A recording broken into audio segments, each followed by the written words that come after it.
Anak-anak gitu sama ya, semakin dia sibuk dengan kebaikan yang sesuai dengan minatnya terutama, maka dia tidak sempat untuk berbuat pelanggaran-pelanggaran. Pikirannya berjalan, ini kok membeli kambing hitam. Kambing hitam sesuatu yang hitam itu mesti saja, ayam hitam dari kepala sampai kakinya. Mereka mesti itu ya. Lalu si ibu ini pikirannya jalan tanpa bisa dikendalikan. Kok bisa ya nyembelih kambing hitam di malam hari di hari kelahiran saya?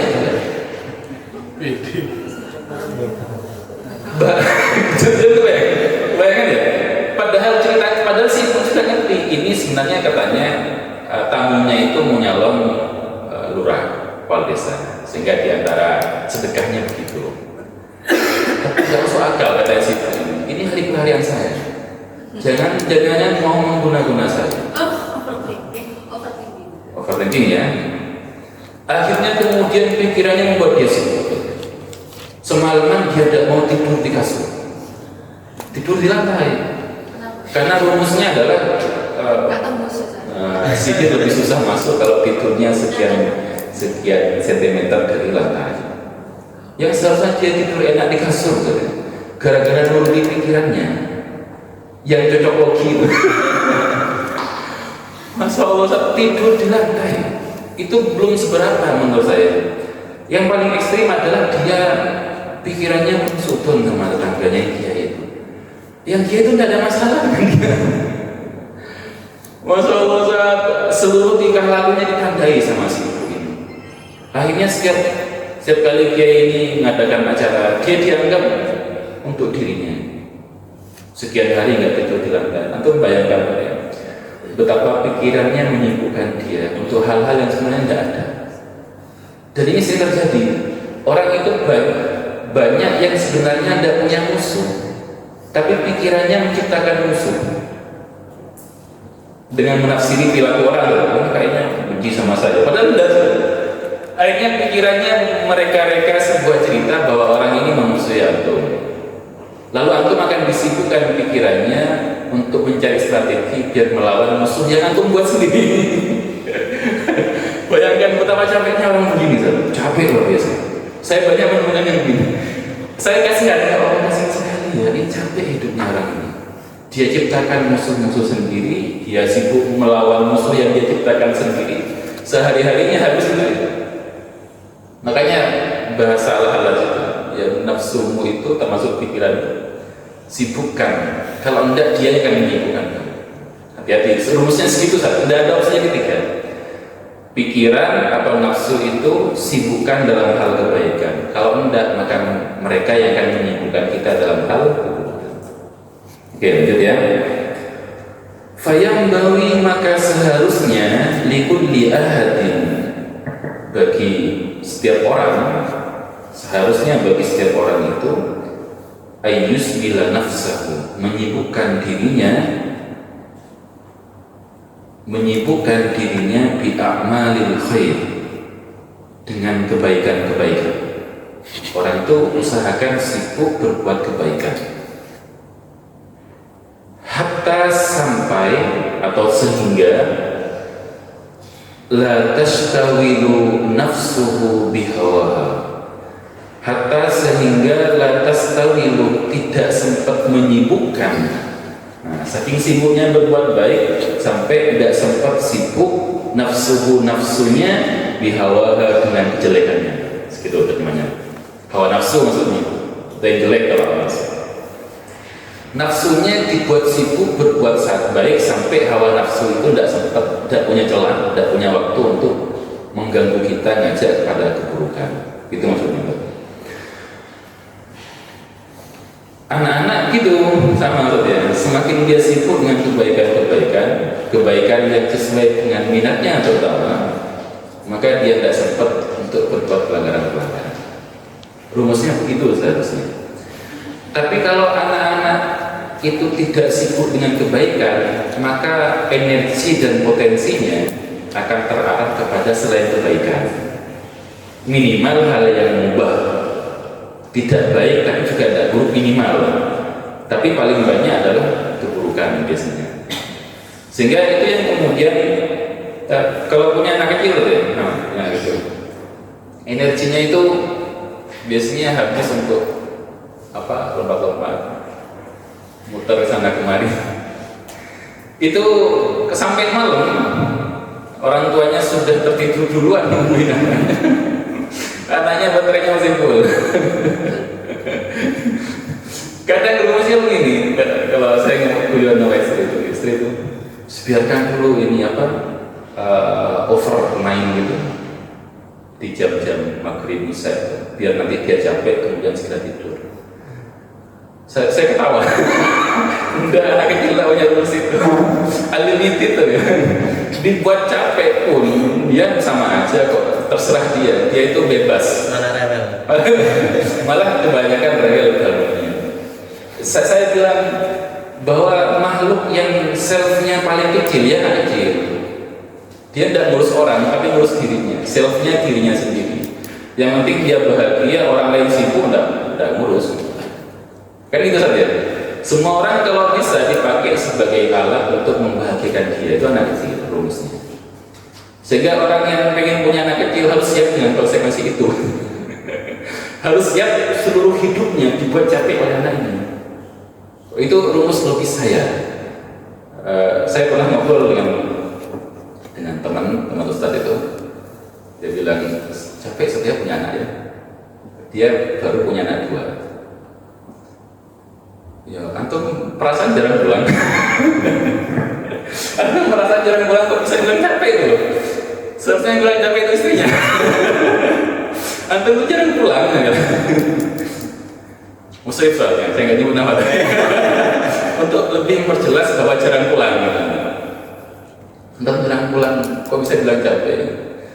Iya, luar biasa ternyata. Mungkin sudah pulang dia gendong terasa karena kerja luar biasa. Kalau saya tidak, saya tiap hari pulang. Bahkan kalau saat happy itu punya rumus ini.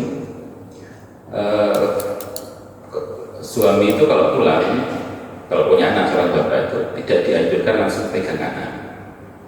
Biar capeknya hilang reda dulu, emosi yang terkait dengan kantor dia mereda dulu, baru pegang anak. Nanti kalau enggak khawatir anak jadi pulang biasa. Saya ngomong enggak, saya bahkan saja rumus itu saya yakini ya harus begitu, tapi tidak saya pakai. Saya pulang langsung pegang anak dan tidak pernah itu dalam kamus hidup saya itu punya rasa mangkel, capek, gemes sama anak di saat anak pegang. Alhamdulillah. Kenapa? Logika saya bilang anak ini tidak pernah minta untuk terlahir dunia. Yang pengen malas.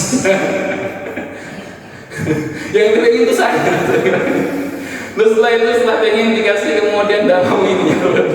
Kan lucu, itu logika sederhana saya sudah saya tidak pernah ada rumus satu pun itu meratakan. Sehingga kesibukan itu kesibukan kebaikan saja menurut saya. Kalau enggak maka akan dipakai misalkan, oh anak sedang tidur, maka orang tuanya akan kepake apa energinya? Macam-macam. Ada yang HP-an, ada yang ngobrol, kalau yang bagus kan ngobrol. Ada yang HP-an, ada yang sudah HP-nya model landscape. Udah landscape itu ada 2 kemungkinan. Yang paling sering nge-game paling sering. Sehingga orang itu kalau energinya tidak dipakai kebaikan, kebanyakan beralih kepada keburukan. Sehingga kalau sibuk yang produktif itu menguntungkan sebenarnya. Itu maksudnya saja. Perhatikan. Wala yahtamul aqilu dan wala yahtamu dan tidak boleh risau saja. Ihtamma itu mikir sendiri sampai ke bawah risau. Jangan terlalu risau, jangan terlalu serius. Al-aqilu orang yang berakal itu li amri dunia untuk urusan dunia. Orang yang punya akal seharusnya tidak boleh terlalu serius urusan dunia. Urusan dunia itu harta, pangkat, jabatan, itu dunia semua saja. Jangan terlalu serius dan jangan terlalu ngoyo urusan itu. Saya sering menyampaikan bahwa saya punya kesimpulan hidup saja setelah hidup berpuluh-puluh tahun, 30 tahunan misalnya. Itu saya punya kesimpulan hidup yang saya rasakan sendiri bahwa di dunia ini tidak ada yang perlu kita seriusi kecuali urusan keramat. Itu yang saya rasakan. Urusan yang lain tidak boleh terlalu penting, urusan jabatan, urusan harta, urusan sosial, itu tidak ada yang terlalu penting. Tapi yang paling penting adalah ngeramut hati kita dan hati orang. Satu contoh kasusnya gini tadi. Ketika Imam Syafi'i di majelisnya terjadi minggatnya salah satu muridnya, ada yang tidak cocok, gitu. Muridnya ada yang tidak cocok, kemudian pergi. Maka kemudian sang Imam Syafi'i, murid ini di home visit, ditemui di rumahnya. Murid yang ngambek itu tanda petik kalau sekarang ngambek, meninggalkan forum. Itu ditemui sang Imam Syafi'i di rumahnya. Kemudian setelah begitu beliau bilang begini, saya lupa diksi bahasa Arabnya, terjemahnya kalau begini, tidak terlalu penting kamu menang dalam setiap perdebatan. Fikulil mawakif, dalam setiap posisi kamu tidak terlalu penting menang. Yang paling penting adalah iktisabul qalbi, ngeramut hati. Saya mikir ya, hal-hal yang merusak hati kita tolak mati-matian, hal-hal yang membuat hati kita nyaman, kita bahagia yang benar saja, itu kita perjuangkan. Selain itu tidak ada yang perlu mati-matian. Saya punya tulisan tentang itu sudah lama saya, bahwa dalam hidup itu yang harga mati adalah ngeramut hati. Karena kalau hatinya sudah baik, maka soluhal jasadu kullu, maka seluruh tubuhnya baik saja. Tapi kalau hatinya bermasalah, maka fasadal jasadu kullu, maka seluruh tubuhnya juga buruk. Kalau katanya Al-Ghazali itu hati soalnya raja. Kalau rajanya bermasalah, bawahnya bermasalah. Sehingga dalam hal ini tidak penting saja terlalu risau dengan urusan di amri dunia. Kalau mau sedih itu nanti ada tempatnya saja. Li'annal hamma wal hasna, karena sedih, galau, la yaruddul musibah, tidak bisa nolak musibah. Jangan galau itu tidak bisa membuat musibah itu kemudian pergi, tidak bisa. Malah nambah menurut saya. Orang kena musibah terus dia sedih luar biasa, masalah dia nambah. Masalah musibah sama masalah dalamnya dia, internalnya, psikologinya dia. Wala yanfa'u, dan tidak manfaat. Kesedihan dalam bentuk dunia itu tidak ada manfaat-manfaatnya.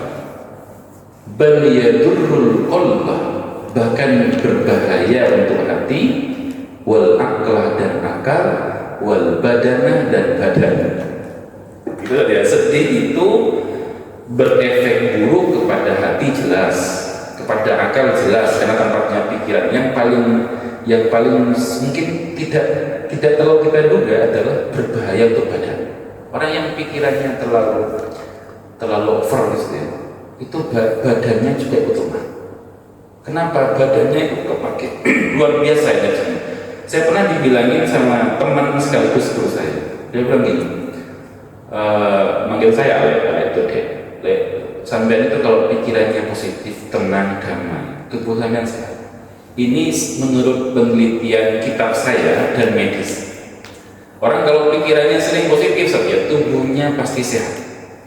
Dia tidak akan kena penyakit-penyakit berat, kanker, kemudian darah tinggi dan lain-lain. Tapi kalau sakit-sakit yang biasa seperti demam itu lumrah, memang harus ada. Demam itu harus ada kalau yang itu.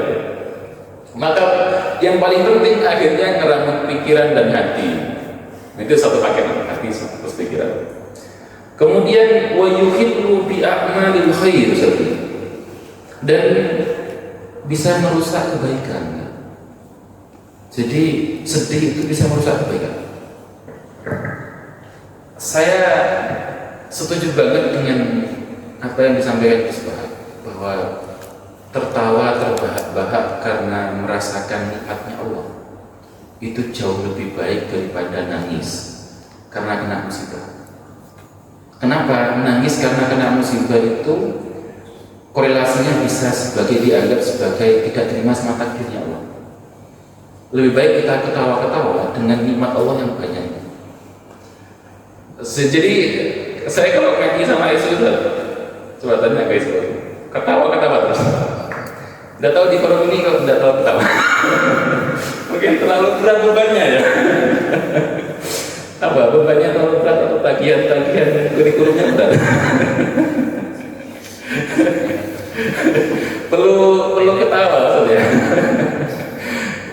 Saya di rumah itu begitu sama istri itu. Tidak ada yang perlu kita sedihkan. Apa yang kurang dalam hidup kita itu tidak ada saja. Kalau bicara membandingkan saja dengan nikmatnya orang, ya pasti banyak kurang. Jangan membandingkan ke situ. Orang itu sering membandingkan dengan orang tidak fair. Misalkan orang tua membandingkan anaknya itu tidak fair. Sebenarnya tidak semua membandingkan itu haram. Caranya aja yang harus diluruskan. Misalkan itu loh si anaknya Bu itu ranking 2, kamu kok enggak? Misalnya gitu deh. Ranking 1 kamu kok enggak?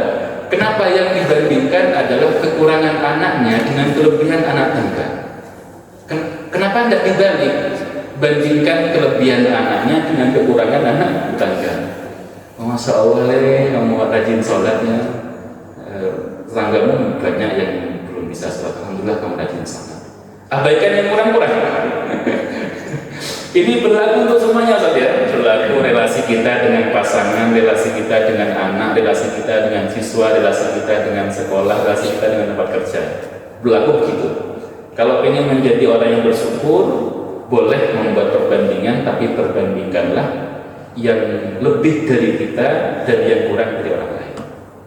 Baru akan muncul rasa syukur yang besar. Kalau dibalik berbahaya.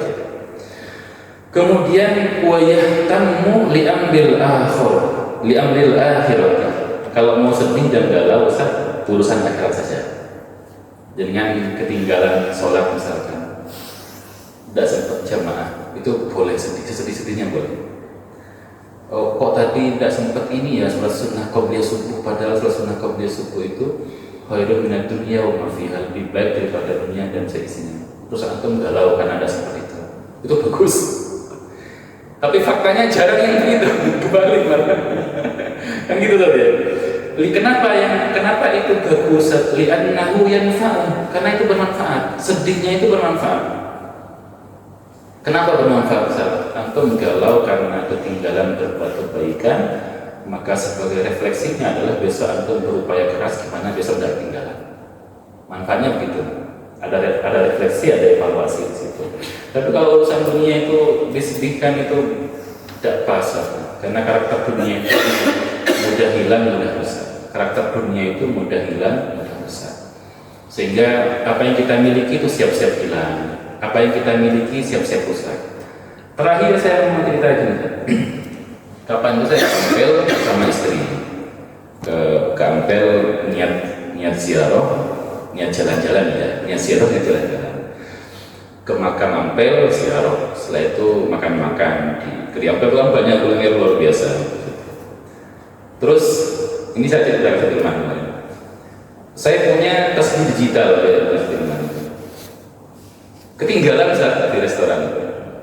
Ketinggalan, nyampe saya balik dari Ampel ke stasiun, nyampe pertengahan terus ada, oh iya. Tasbih saya ketinggalan. Bagi saya tasbih yang seharusnya yang digital harga 10.000, 15.000 itu, kalau yang kayak satu kan beda. Serasa iman kan gitu deh. Iman lah gitu ya. Sopirnya bilang, Mas mau balik? Oh enggak usah balik saya. Karena saya punya cara sendiri yang tidak menyibukkan sopir. Maksudnya apa? Saya hubungi front office-nya, saya akan bilang, tolong Mbak, di situ ada tasbih digital saya ketinggalan, tolong simpenkan dulu. Barangkali suatu saat saya bisa balik lagi ke sana, saya ambil. Saya telepon di jalan itu. Oh ya, tak coba carikan dulu di mana tempatnya. Saya bilang ruang ini. Sudah. Di WA tidak ada. Saya bilang di tisu. Soalnya tadi dimainin anak saya dimasukkan ke tempat tisu. Dicek lagi, telepon lagi. Nyampe di stasiun semua saja. Itu belum clear pokoknya, belum ketemu. Istri saya kepikiran mungkin ya, coba telepon lagi. Jangan, sudah saya bilang. Sudah tidak ada. Anggaplah dipakai orang dan itu baik menurut saya dipakai orang. Sehingga kita sedekahkan saja. Mungkin saya ini orang yang unik sehingga perlu dipaksa sedekahnya. Itu dipakai di tangan yang baik, dibagi kan bagus ya berpahala. Tidak gitu, ikhtiar dulu. Belum saya bilang ikhtiar apa? Saya hubungi FO-nya, sudah saya telepon berkali-kali, saya WA tapi masih belum. Sudah tidak apa.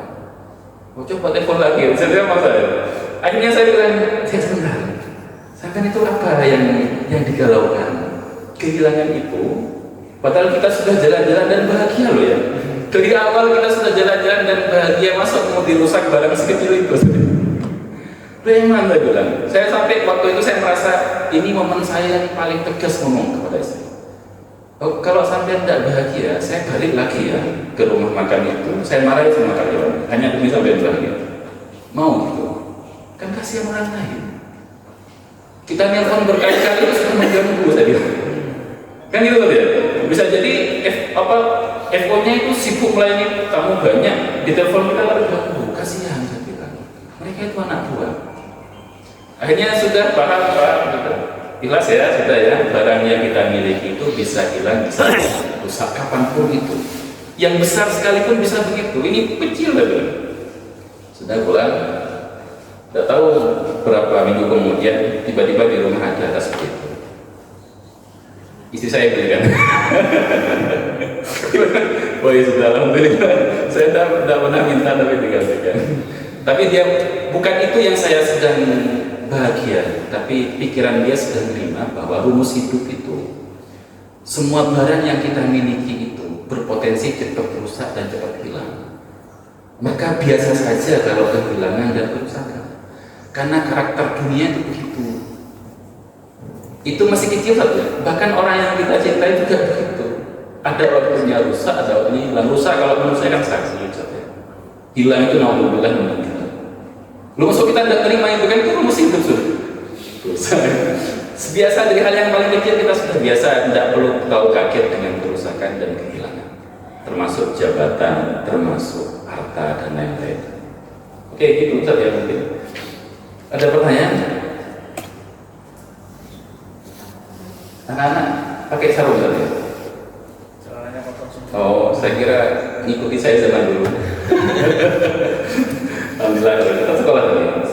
Alhamdulillah semoga ngaji pagi ini membawa kebaikan, membawa keberkahan dan kemanfaatan. Amin ya rabbal alamin. Kurang lebihnya mohon maaf. Saya dengan doa kafaratul majlis. Subhanallahumma bihamdika asyhadu an la ilaha illa anta astaghfiruka wa atubu ilaik. Wassalamualaikum warahmatullahi wabarakatuh. Waalaikumsalam.